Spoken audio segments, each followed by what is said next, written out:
Chapter 3 House of Sadness. The neighbors usually looked with despise at 1216 Franklin Avenue, the loud house. There wasn't a time on the day when they couldn't hear the turmoil gestated in that madhouse. The real estates had been sued for not warning the neighbors that they were buying a house next to the 11 hyperactive, noisy kids with little to no respect for other families' privacy. Without any other option, the neighbors just learned to live with the noise. It was like walking under the rain without an umbrella.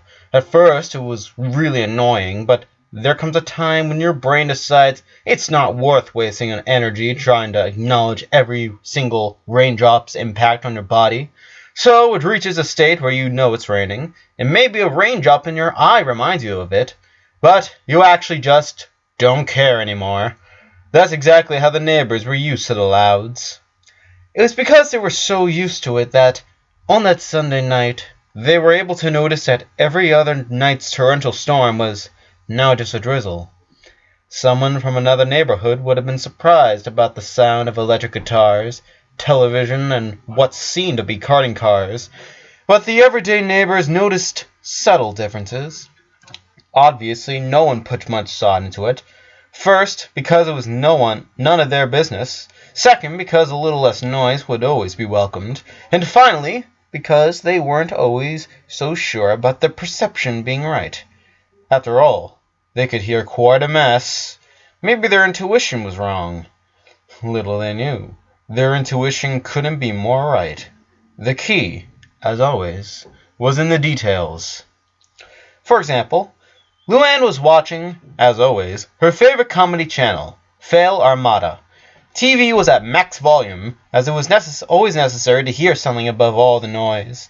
But that night her laugh was missing every time someone did something stupid, or fell from somewhere.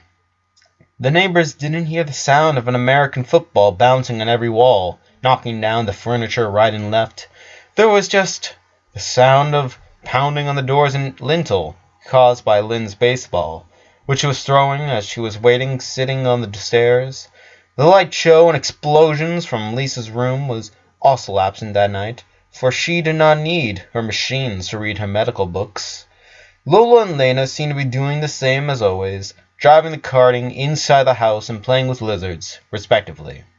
However, both tried to be as close to the entry door as possible, waiting for it to open any second now. Luna seemed to be doing her routine, too, playing the guitar with the amps at full power. But she wasn't playing nothing from Smooch, Wink 182, Bon Jovi, or Aerosmith, like she used to do to release her energy, accumulated tension and energy. She was playing a song from We Totally Have a Name, the band the whole Loud family knew she only listened to or played when she was particularly vulnerable. The neighbors wouldn't find much difference, as they would hear the strong guitar riffs and they would think that was just another pop rock song as usual. They, of course, couldn't measure the amount of feeling she was putting into the lyrics of Dumb Reminders. Honestly, I'd give anything to be with you right now. Lucy was the only one who seemed to be doing what she usually did. No one had seen her since they arrived at the house, so they all assumed that she was hiding on the vents, writing a poem. Meanwhile, Lori and Lenny were in their room, playing with Lily. Lenny was resting on her bed, lifting Lily up. The baby was really enjoying herself, laughing out loud and moving her little arms with excitement. Lori tried to smile seeing that. She really wanted to. Smile.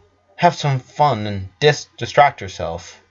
But the only thing she could do was look at her phone. She had sent 4 messages to their parents, asking where they were, how was Lincoln, and if they would be back home for dinner. The 4 messages had been sent, received, and read, but she didn't have any sort of answer from them.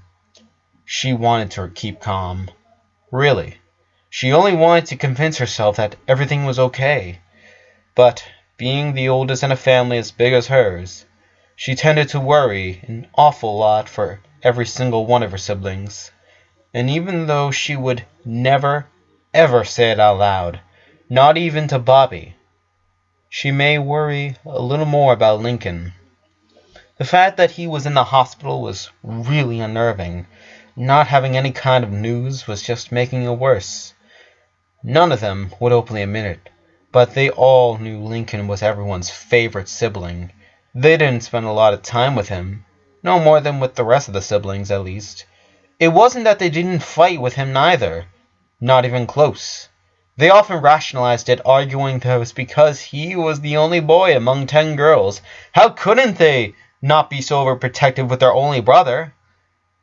Maybe it was because they all loved him so much, or because he was actually the only member in the family that managed to always have time for all his sisters. Whatever the reason was, Laurie had reached to the conclusion that he was the only one they could always count for. No matter how sad, alone, or desperate they were, they knew Lincoln would always be there for them, no matter what. They loved him, and right then, they were all really worried. "I don't get it, Laurie," said Lenny as she kept playing with Lily. "In the hospital, they give you medicines, right?" "Yes." "Then why don't they give Lincoln, the medicine he needs so he can get better? Why is he still there?" "I don't know." "But he's okay, right? Mom and Dad would tell us if he wasn't, right?" Laurie didn't answer her. She was checking her phone, trying to find an answer to that very same question. She closed her eyes and raised a hand to her forehead. She was having a headache because of the nerves. It wasn't helping how loud the house was. Until now she was being merciful. She didn't want to upset her sisters, knowing they were as nervous as she was, but her parents had put her in charge, and she needed to make sure that everything was under... Ding! A few seconds of silence after the doorbell rang, and then any trace of control remaining in the loud house was completely and totally lost. Laurie and Lenny ran downstairs, almost crashing with Luna. When they reached the bottom of the stairs, they found the rest of their sisters fighting to open the door. "All right, stop it!" screamed Laurie. "Lynn, open the door!" Since she was right next to the door, she hurriedly opened it, with the twins poking out from her sides. "Lincoln?" the three of them said, before actually seeing who it was. No, I'm Jeff," said a confused teenage boy with some acne troubles, who was carrying 2 unmistakable square boxes. "Pizza Planet?" Never in his 5 weeks on that part-time job, Jeff had seen 10 persons so disappointed for receiving their pizzas on time. The 3 little girls that had opened the door looked at him with despise. "Stupid pizza," muttered Lynn, walking away from the door, looking for her baseball. Laurie paid with the pizzas, and she was able to carry them to the table without any of the sisters trying to grab them. That only accentuated their emotional state. Anyway, as soon as they opened the first special 12-slice pizza, they all immediately took theirs. They ate, enjoying the delicious flavor of melted cheese. They hadn't really thought about it, but they hadn't eaten since lunch in the hospital, and they were hungry. With their stomachs being filled again, the loud sisters' humor started to get better immediately. "This is great for my diet, since I needed to cheddar a few pounds. Haha, get it? The new episode of Princess and Dragons is about to start. Someone has to watch with me," yelled Lola, looking angrily at everyone. "Pooh, not today. I need to take care of Izzy. He's about to shed his skin." "Ew, that's like toast disgusting." "This pizza's the only thing that can partially fill the empty void of my dark soul. Cheese seems to be only half a Celsius degree from its melting point, leaving it in the perfect spot to enjoy its flavor properties." "It's rich," said Lynn. "Eat the rich. Taste one bite now. Come back for more," hummed Luna. "Speaking of more," said Lena, finishing her slice and standing on top of the table, "I'm ready to fight for the last slice of..." Her smile and determination faded as she saw the toot box. There was no last slice. There were two. "We don't need to fight," said Laurie, noticing how all her sisters were looking at the slice that shouldn't be there. "I bought 2 pizzas." She opened the other one, and they all had seconds. The second half of the dinner was much more silent than the first one. As soon as they finished their meals, every sister went back to whatever they were doing before the delivery came. Laurie was going up the stairs when her phone started vibrating. She checked it. She stood still in the middle of the stairs, completely frozen, reading the message over and over again. She then ran to her room. She took her whistle and went back to the living room. She blowed as hard as she could so they would all hear her. They might be distracted, but the girls knew that not responding to Laurie's whistle could only bring them bad news. A few seconds later, all the girls and pets were waiting in line. Lynn and Lucy looked at each other after noticing an empty space between them. "All right, listen up," said Laurie, walking in front of her sisters. She wasn't wearing her glasses or her military jacket, but she inspired fear nonetheless. "It's almost 9 o'clock, and tomorrow's Monday. That means we all have school, and we are already past our bedtime to have a good rest. Actually, sleep cycles take an average 1.5 hours, and a good night rest consists of—" "Lisa!" interrupted Laurie, standing next to the little one. "You should not speak to unless you are asked to. Understood?" "Yes, ma'am," answered Lisa. "Excellent. As I was saying, it's time for you to go to sleep. You have 10 minutes to arrange yourselves, and then you will all head to your rooms where you'll be resting until falling asleep." "But Lincoln is... "Those are my orders," yelled Laurie, shutting down any protest. "Now, to your rooms. If I find one of you getting out to somewhere that's not the bathroom, you will wish you weren't that brave." Quickly they all went upstairs to their rooms. Laurie turned away, sighing, and took her phone out to read once again the message. "Laurie?" The blonde turned around. Luann was at the bottom of the stairs, some steps under Luna. "Luann," said Laura, getting back to her dictatorial facade. "I think I was clear when I said, did something happen to Lincoln?" the younger one asked when her arms crossed over her chest. Laurie didn't answer. She kept looking at her phone. "Did they tell you something?" asked again. I don't know." "Lincoln's our brother too," said Luna, angrily walking towards Laurie. If they told you something, you better tell us." "I don't know anything more than you do," Laurie said, showing them their phone. Both sisters quickly read the message. "Laurie, take your sisters to bed early. Make sure they get to school on time tomorrow morning.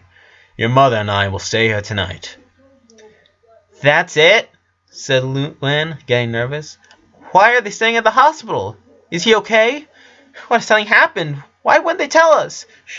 Shh. "Calm down," said Laurie, hugging her. "Calm down. They probably don't have the results yet.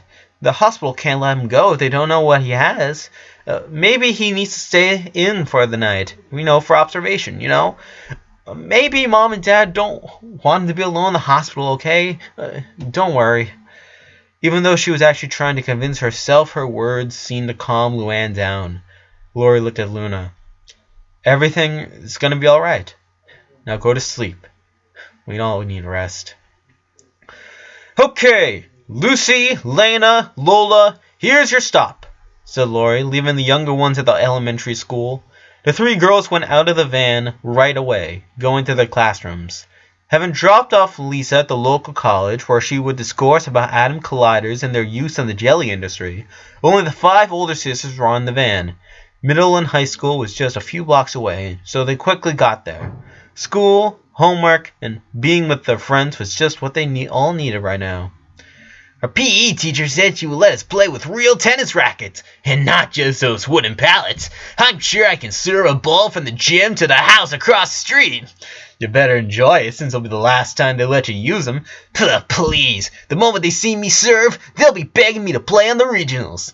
"Sure they will." Lori parked in the van in the school's parking lot. She was about to get out along with her sisters when her phone started vibrating again. Thinking it was Bobby, impatient to see her, she checked it.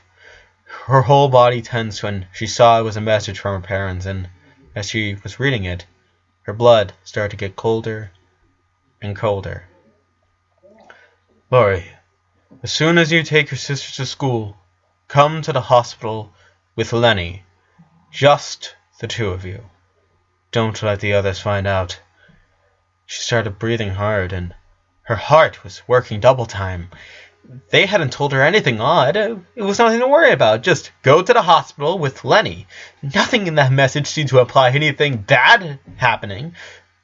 Why then? Her heart seemed to be preparing to receive terrible news. Lori, you'll be late! Yelled Lynn, seeing her sister still inside the van. Lori tried to settle down. She had to get to the hospital with Lenny, without the rest of her sisters finding out. She needed an excuse. You guys go ahead. Lenny, come with me. But school's over there, said Lenny, pointing to the Italian restaurant around the corner, before adjusting her aim. Just get over here. We need to go home, she answered, sounding irritated. Why do you need me? Why you need to go back home? Asked Luann. And why are you taking Lenny?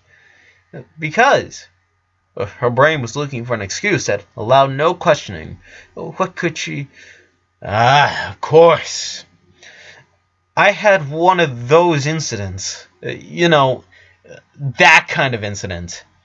Ooh, said the four sisters, suddenly sympathetic.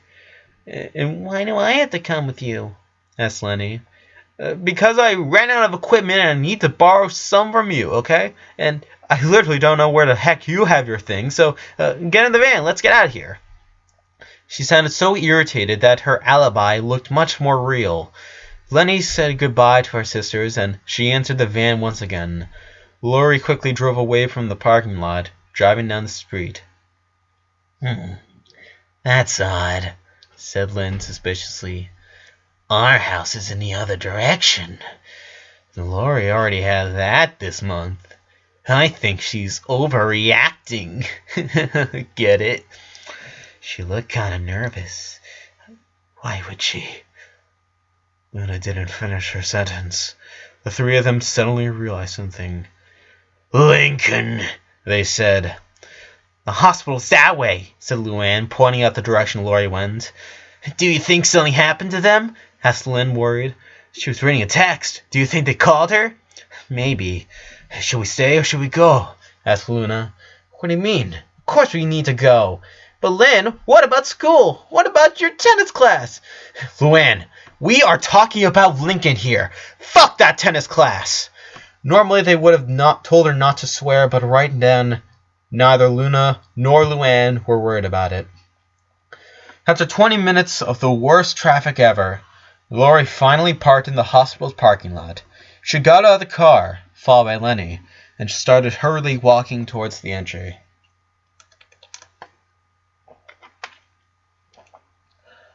Wow, it must be really painful for you to come to the hospital, said Lenny, commiserating her and trying to keep up with her pace. We're not here for me. What? But I'm okay. Why'd you bring me if I'm... Lori suddenly stopped and turned again to see her sister, who almost bumped against her. We're here to see Lincoln, Lenny. For God's sake, don't you understand anything? Lenny was taken aback, surprised by her sister's reaction. She was about to say something when someone interrupted her. I knew it! The older sisters looked back to see Lynn, running right at them, followed by Luna and Luann. What? Said Lori, dumbfounded. How'd you get here?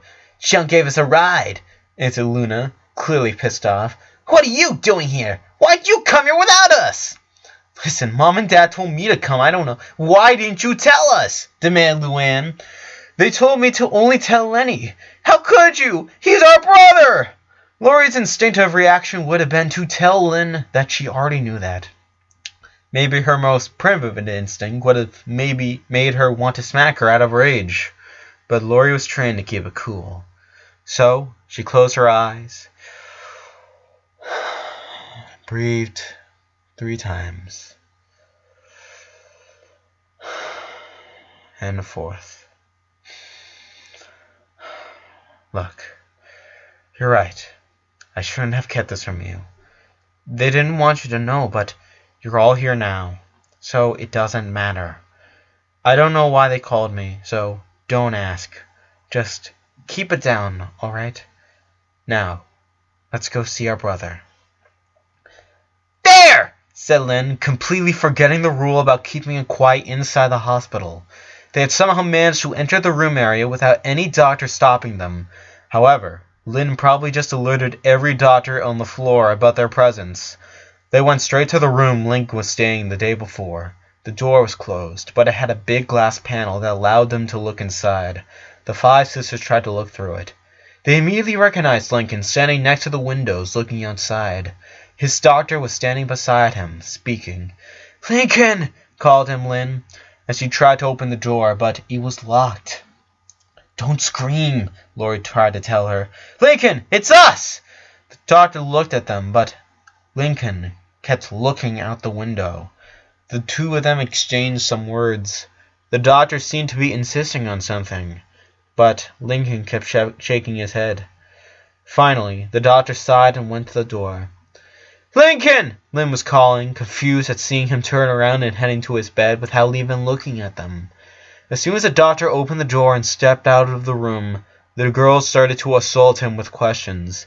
There were too many girls speaking too loud at the same time, so the doctor naturally couldn't understand them. Okay, calm down. Let's talk one at a time. How is he?" asked Luann. "Listen, your parents went to the cafeteria. They'll be back soon. Can we see him? Please?" said Lynn, consciously ignoring the fact that the doctor had avoided the question. Lincoln wants to be left alone for now." "What?" they all said with one voice. They started to speak in a helter-skelter manner once again. "Girls!" Fortunately for the doctor, the Loud's parents were just arriving from the cafeteria with a bag of sandwiches and 2 Starbucks. "Lori, we only told you to bring Lenny," reproached her Mr. Loud. "What's going on? Why'd you spend the night here?" asked Luann. "Why aren't you telling us what's going on? Why only speak to Lenny? We deserve to know just as much as she does!" yelled Luna, clearly angry. The parents looked at each other. Then they finally sighed, and their change of attitude confused the girls. "You're right. You deserve to know. Listen, Lincoln wants to be alone right now, so let's not bother him. Let's go to the waiting room and we'll talk there, okay?" With one last look at the brothers' room, the 5 girls finally nodded and followed their parents to the empty waiting room. Once they were all sitting, the parents drank a sip of coffee, and it was then that the girls noticed their looks. They were totally disheveled and unkempt. Her mother was wearing no makeup, meaning she had been washing her face. Both of them had big eye bags, and their eyes looked swollen. It didn't look like they had a good night's sleep. "Look, girls," started the mother, but she stopped when she couldn't find the right words. "We're sorry we only spoke to Lori. We thought that since she's the oldest, it was better to try to speak with her first." "About what?" asked Lynn, who was squeezing tightly against her chair like her sisters. For some long, endless seconds, the only thing that could be heard was Luna's feet drumming the floor, trying without success to calm her. "Lincoln, what about him?" impatiently asked Luann. The tension in the air could have been cut with a single finger.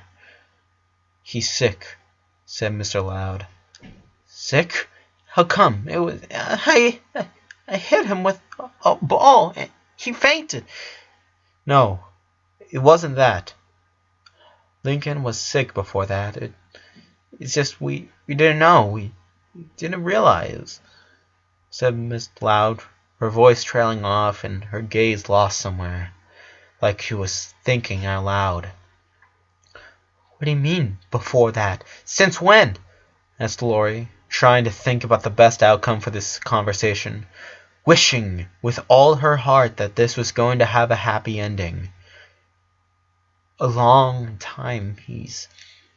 Mr. Loud raised his hands to his face, rubbing it a couple times, cleaning out his forehead sweat and massaging his temples. Now, take it. Listen, please take it easy. Don't go. Don't panic. And panic? Why should we panic? Asked Lenny, panicking. Mr. Loud finally sighed. He took his cup of coffee and took a deep sip. He looked at the dark liquid, and then he spoke. Lincoln has tumors in his head. A plane could have crashed in the parking lot. A man could have entered that same hall with a gun and started shooting everywhere. A tornado could have ripped off the hospital's roof and dragged them out to the sky. Anything could have happened, and the girls wouldn't have even noticed. They all felt an invisible force grabbing their hearts on its cold grip, squeezing it, impeding its normal functioning. Their lungs forgot their function, and after the air escaped them, it took them a couple of seconds to breathe in again. They stood still, looking at their parents. They all knew Luann had inherited her dad's awful humor. They were hoping that any time now he would tell them it was a joke. Then they could scream at him, hit him, hate him for the rest of their lives for such a bad taste in humor. They were willing to give up their allowance and never speak to him again, as long as it was all a joke. It had to be a joke. But never in their lives had they seen him so serious. What? He's got tumors, repeated Mr. Loud. What's wrong with having humors? Asked Lenny. She was absolutely sure he hadn't heard humors, but she also knew she was a little dumb and sometimes misheard things. She was hoping to be even dumber than she thought she was, and that she actually had heard wrong. Tumors, Lenny. Tumors. They're growth of tissues that form, and I mean they're like little flesh balloons that shouldn't be there, explained her mother. But how? Luann couldn't even finish her sentence. It's a condition that has a really long name, said Mr. Loud, grabbing his wife's hand. A genetic disorder. One of those disorders that only happens every once in a couple 100,000. But how did this happen? Asked Laurie, trying to keep her brain from thinking in what this meant. How come no one ever noticed it? He never fainted like this. It's a sickness that takes time to appear. He had the symptoms, but it doesn't matter now. It doesn't matter now. So now what? Asked Lynn, finally managing to speak. How will they cure him? The parents were looking at the ground. Is he gonna get surgery? Asked Lynn, her fingers getting white from the strength with which she was squeezing her seat. Silence. Then what? She screamed, smacking down the cup of coffee her father was holding. How do you treat this? Rays? Radiation? Pills? Injections? How? Do we need to get a donor? What do we do? How can we cure him? Her mother looked up and Lynn had to walk back to her seat, for her athletic and well-trained legs suddenly forgot how to stand when she saw her mother crying. We can't. 2 weeks. Maybe 3. Lincoln thought about the Olympic Games. Everybody's waiting them for years. People started to get really hyped some weeks before they started. Countries spent fortunes. The athletes dedicated every single minute of their lives preparing for them. They arranged their schedules, their training, their diet, everything just to enter the Olympics at their best. One day, the Games starts. and every single TV commercial only talks about them. Every hour, every day. Suddenly, everybody was an expert about sports they haven't even noticed before. Archery, rowing, water polo. But 2 weeks later, the games were done. Athletes went home and people forgot about them. Nobody cares about archery anymore. Who the hell is Michael Phelps? It's amazing to think that so much joy and so many things could be compressed into only 2 weeks. So many years of waiting, fueled by dreams, goals, challenges, and preparation. All of it finally happening in 2 weeks. If you think about it, 2 weeks seemed like a lot of time.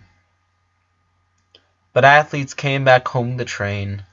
People got back to their jobs and hobbies.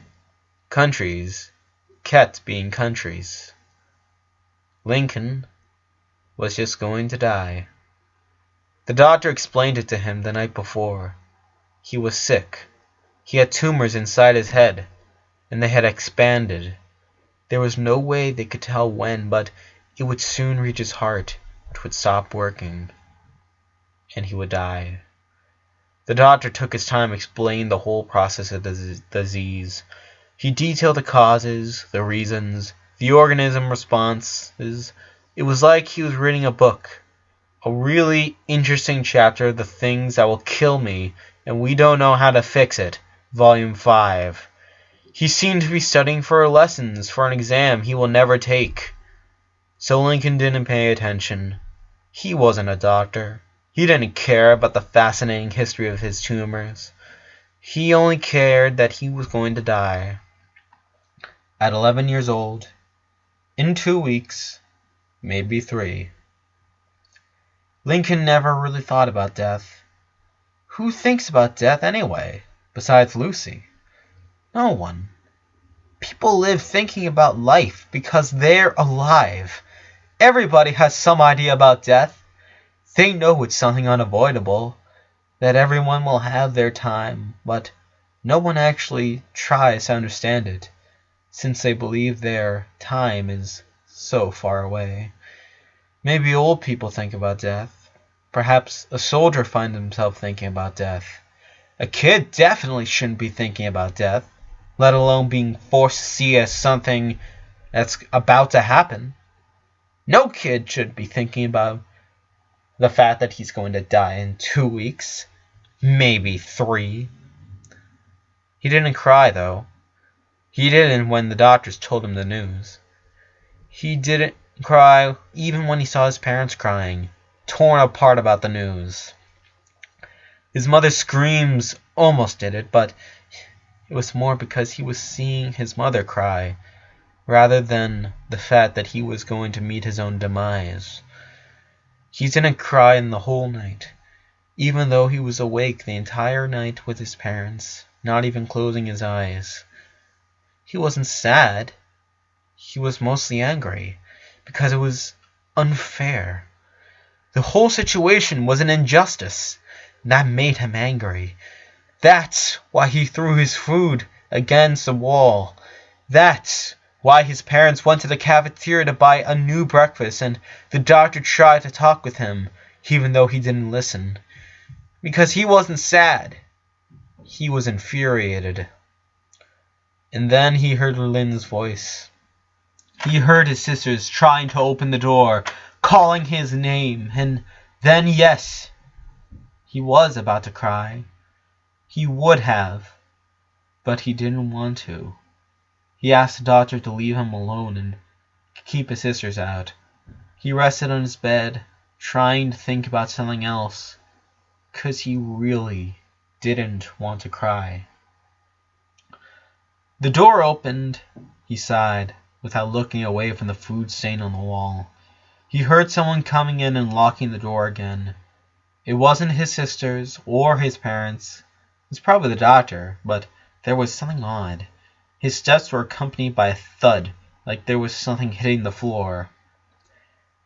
Oh, it's okay, just ignore me. You can keep staring at the wall. I'm sure it's pretty interesting with that new food scene you put. Fan of Pollock, aren't you? Lincoln turned again round to see the man who had spoken to him.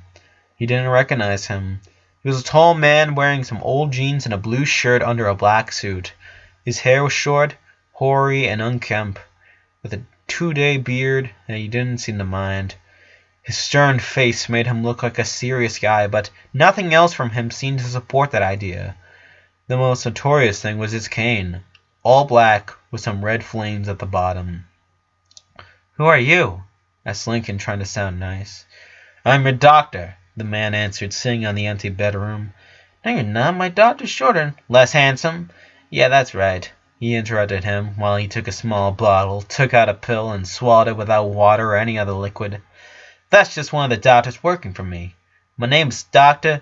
Gregory House, and I'm in charge of your case." "My case?" "Don't feel special. It's just that some cases are harder to diagnose than others. The human body has a lot of parts, as you may know, and a lot of things can happen to each part. Sometimes it's hard to figure out what the actual problem is. Turns out I'm really good at guessing. I love medical puzzles." "I am a medical puzzle?" asked Lincoln, confused. "Not exactly. Pretty particular case indeed, but not as challenging as I first thought you were going to be. Anyway, you're lucky I took your case. Otherwise, you would have stayed here for a couple of days without anyone figuring out what you have. God only knows this place of food sucks anyway. Why do you sound so happy? They told me I'm going to die, but you speak like it's a game. And you're speaking like your girlfriend decided to play boo-boo bear with the dumb boy that steals your lunch money," answered the doctor, inclining his head with your interest. "My colleague, the less handsome doctor, said you haven't cried a single tear. He doesn't believe it's a defense mechanism, since you were ready to cry a little while ago, but you refused to do it and managed to hold back. That means you either don't understand what's going on, or you do, and you've accepted it within a day. Either way, it's a really strange reaction for an 11-year-old boy, so I came here to see it for myself and figure out if you're just an idiot or you're actually the most mature boy I've ever seen in my whole entire life." Lincoln didn't answer. He kept looking at the wall. He remembered how just the day before he had an argument with her sisters about him being very mature. It all seemed so far away. "Visible note," said the doctor out loud, holding an imaginary recorder near his mouth. "It all seems to indicate that he is in fact an idiot." "I know what they told me," answered Lincoln, frowning. "I'm gonna die in 2 weeks. I'm not an idiot." "Then why'd you cry like a normal person would?" "Sometimes people react differently to the same thing. When you're in a family as big as mine, you learn that." "Oh yeah? I've heard about your Mormon parents. They're not—" "Still, I'm the doctor here. I had to tell a lot of people that they were gonna die. Believe me, everyone has some kind of reaction." "I threw a food tray against the wall. Isn't that a reaction?" "Yes, it's a logical reaction. When your basketball team loses, or when you get an F on school, damn is a logical reaction for figuring out the perfect comeback for a discussion that already ended. Now is it a logical reaction to be reminded of your own mortality by being told that you only got 2 more weeks to live? And that asks for a bigger reaction. How do you feel knowing that?" Lincoln definitely didn't like this doctor. He was talking fast, and he wasn't behaving like any real doctor. He was taking this whole thing like it was a normal conversation, without giving it the importance the situation deserved. As he was thinking about it, though, Lincoln remembered the other doctor, the one that recited by memory his disease like reading notes.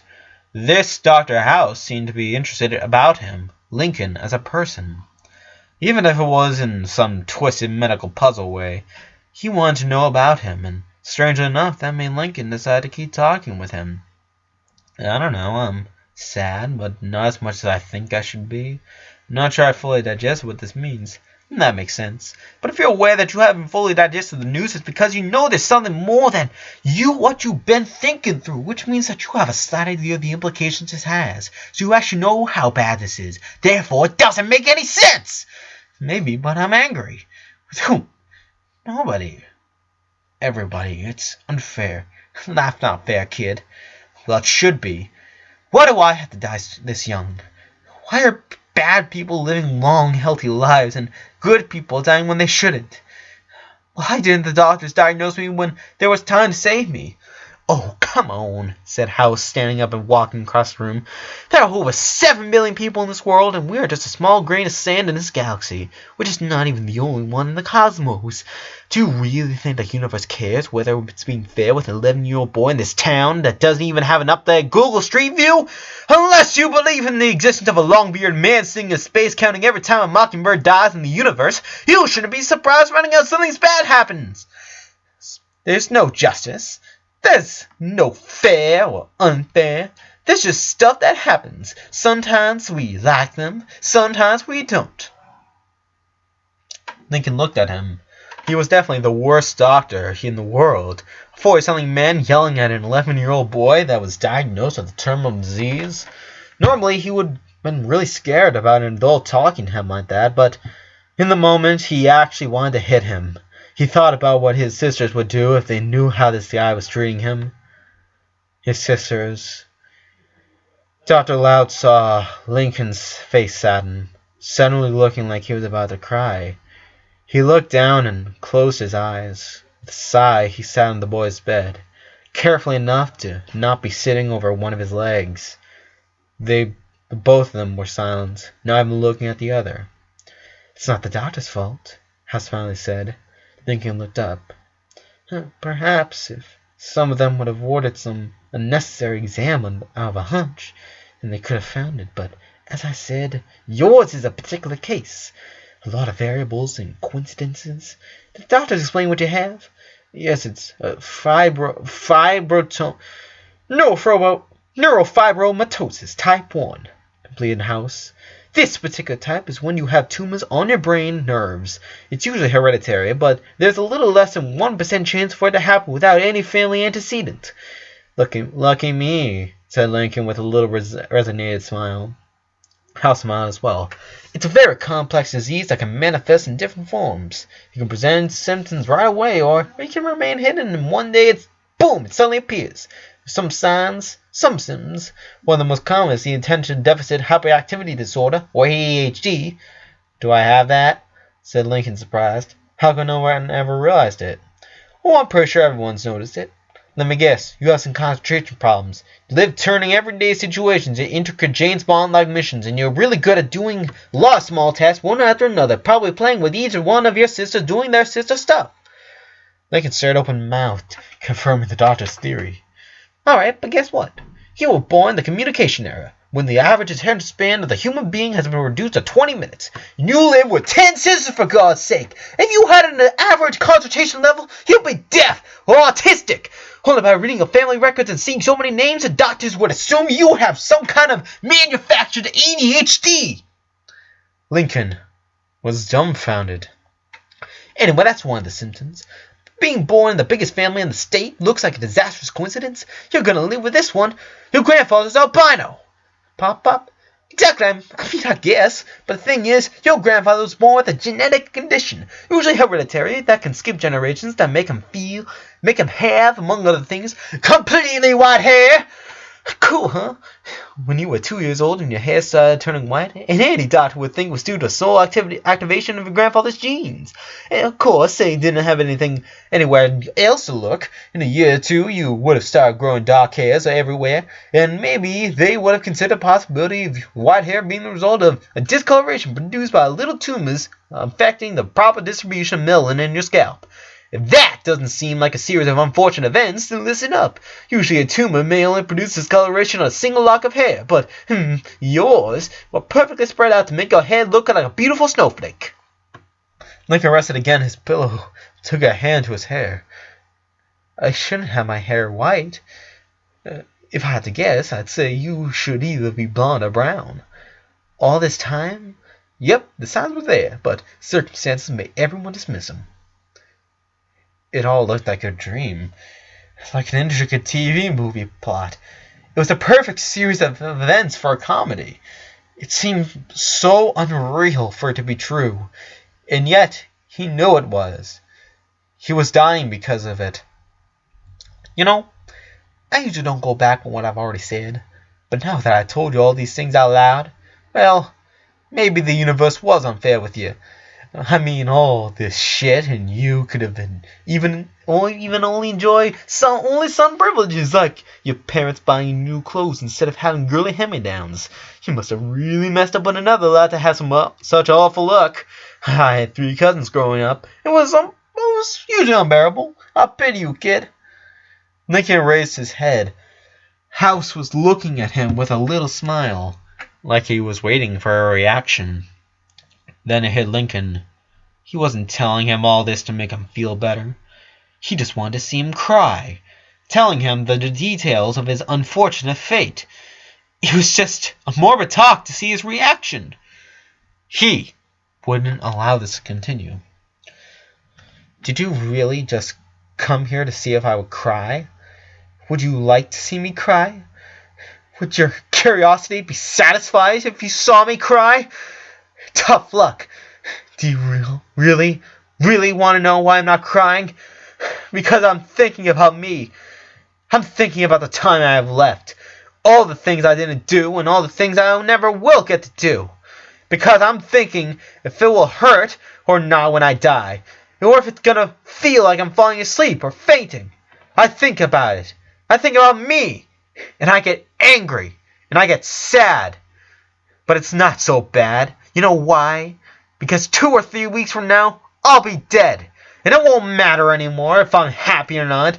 Because I'll be dead. And by thinking about me, I avoid thinking about the other ones. I avoid thinking about my parents, about how much they are going to cry when I'm gone, and how that will affect them. And most importantly, I avoid thinking about my sisters. He paused a second to wipe his eyes that had started to sweat. I don't think that I won't be playing with them anymore. That I won't be fighting or chatting with them. I stopped thinking that Lori won't take me to the mall to buy comics anymore. Buy me ice cream if I behave. I stopped thinking that Lenny won't be using me as a male model for her handmade clothes. I distract myself from thinking Luna won't sing me a song when I'm feeling blue anymore, or that Luann won't cheer me up with her videos of people falling from bicycles. I'm not thinking I won't be playing sports with Lynn, or that I won't hear Lucy's new poems. I don't wonder whether Lola's gonna win the National Miss Princess pageant or if Lena's gonna become the best plumber. I avoid thinking if Lisa will find something that will change the history of humanity forever. And I definitely avoid thinking that I won't be there to see what kind of girl Lily will grow up to be. That's why I don't cry. Because I don't think about all those things. Is that your puzzle? Is that your solution now? Lincoln didn't even look at him anymore. He had his arms crossed, looking nowhere in particular. He didn't want to speak with the man anymore. You should have died. Dang it. Thank you, Dr. House. No, seriously, you were just a few minutes from dying. The headache you were having the last few days were due to one of the tumors growing against a brain artery. Yesterday it finally detached and ended up inside one of your main veins, blocking it. The intracranial pressure started going high off the roof. 3 more minutes and your vein would have exploded and you would have had a cerebral hemorrhage. Had that happened, we wouldn't be having this conversation. Lincoln didn't look at him, but he was interested. And why didn't that happen? Because your sister hit you in the head with a soccer ball. The impact, thanks to one of those unlikely to happen coincidences of life that only seem to happen to you, split the tumor into smaller ones and started circulating in your blood. The sudden loss of pressure was what made you faint, and one tiny vein of your nose exploded, and that explains the nosebleed. The other doctor says the smaller tumors went right through my heart. That's what's going to kill me. Are you listening to what I'm saying? The tumors in your head are the ones that are killing you. The ones that were supposed to kill you yesterday. They could have been sooner. It could have been later. Your time was supposed to be yesterday. But your sisters gave you 3 more weeks. She had given you the chance to say goodbye. An opportunity most people don't have. Think about that. Lincoln felt his eyes watering again. He didn't answer. He didn't want to think about it. He wanted to stop thinking for some hours. He just wanted this day to be over. You are not an idiot, said House without looking at him, but with a tone that had a lot of respect in it. I wish I could say the same about you. People are idiots. We are surrounded by idiots. Once in a while we find someone who's not. I've treated hundreds, maybe thousands of patients in my career, but I'm pretty sure you're the most mature I've ever met. Lincoln ignored him. House stood up, helping himself with the cane. He stepped away from her, stopping, turned around. Your sisters were in the hall when I came in. They probably still are there. They wanted to see you. Your decision of not thinking about them so you don't feel sad is completely logical. The most rational decision would be to stay away from them. It would make everything easier. It would make it hurt less. But, and this comes from someone who loves rational decisions, sometimes they're not the ones. You're not dead yet, Lincoln. You still have time here. And if there's a single reason why this life's worth living, it's to be with the people who make us feel alive. I don't have that many people in my life. I don't have a family I can count on. You have a beautiful family. In the end, it'll be painful. It'll be upsetting. But if you really want to enjoy the last days, don't avoid your sisters. He was standing there, waiting for the kid to say something, but Lincoln wasn't looking at him. After waiting a couple seconds, House nodded and turned around. His hand was on the doorknob when he heard something. Tell him they can come in, please. House didn't turn around this time. He barely turned his head. Then he nodded once again. Farewell, Lincoln. Then Dr. House left the room. The door was open for a minute. He heard some voices coming down the hall, but no one was getting inside the room. Lincoln didn't know if he was prepared for this. He had cried 15 minutes ago, and he was pretty sure he only needed a small push to do it again. Part of him was starting to regret this when he heard footsteps. Too afraid to look, he once again rested his gaze upon the food stain on the wall. He didn't even dare to breathe. His whole attention was on that stain, until he could no longer contain it. Slowly, he looked up. Standing near the farthest wall were his 5 older sisters. They were dressed up to go to school. Lori and Lenny had their pants matching their tops, and they looked really pretty while not too sexy to cause some troubles in school. Luna wasn't looking as punk as she usually did, but she still had a black Rhymes and Roses t-shirt. Luann was wearing a common t-shirt, this one with sleeves that went up to her wrists. And Lynn's hair was slightly less messy than usual. What they all had in common was their red, swollen eyes. The 3 oldest had their eyes makeup running down their cheeks.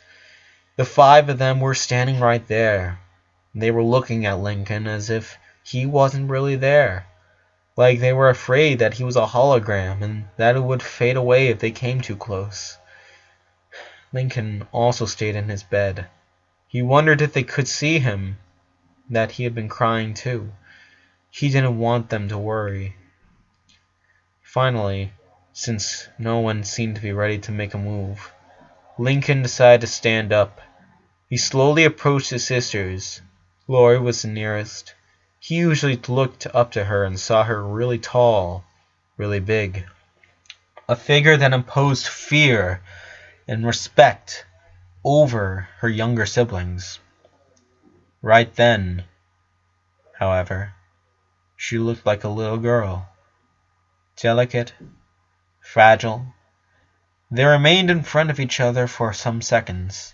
Lincoln immediately noticed her trembling lips and her watery eyes, and that seemed about to melt. It hurted him to see his sister like that. He wanted to tell her that everything was going to be okay. He wanted to tell them that he shouldn't worry, that he couldn't convince them otherwise. Maybe Dr. House was right after all.